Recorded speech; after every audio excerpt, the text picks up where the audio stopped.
Это вычегодская рыбалка под Каркеросом, первая в Коми для Константина Кузьмина, карьера которого богата на уловы по всей России и не только. Наиболее запоминающийся – это павлиний окунь, он же пикок-бас, он же павон, пойманный на чемпионате мира в Венесуэле. Он весил 7200.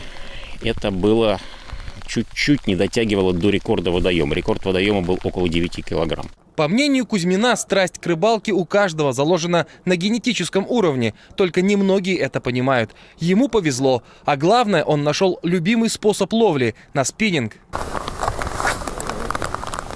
Уже не один десяток лет он апологет этого способа ловли. Вот только с пойманной рыбой поступает весьма гуманно. Сейчас хватит его мучить, сейчас пассатижами я залезу ему в рот, сделаю ему стоматологическую операцию и отправлю к маме и к папе. Нет, подожди, давай, говори.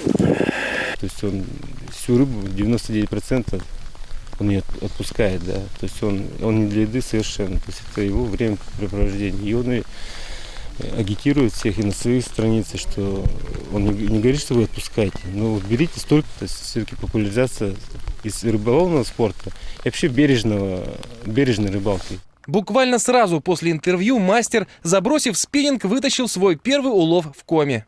Вот что значит профессионал. Да. Это называется рыба с некоторой натяжкой. Это что за рыбка? Окунь.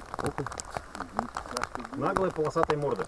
Константин Евгеньевич с юношеских лет и по сей день участник рыболовных турниров. Считает, многое изменилось за это время, причем в лучшую сторону. Развитие рыболовного спорта, оно не просто вот ушло на какую-то другую стадию, оно ушло в космос. Потому что то, что было лет 20 и более назад, это был детский сад.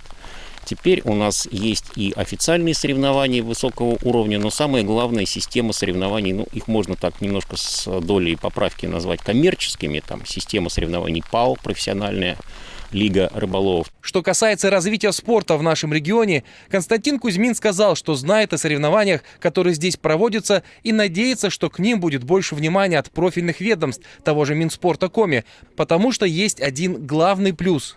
Чем хорош рыболовный спорт? Он стимулирует гуманное отношение к рыбе.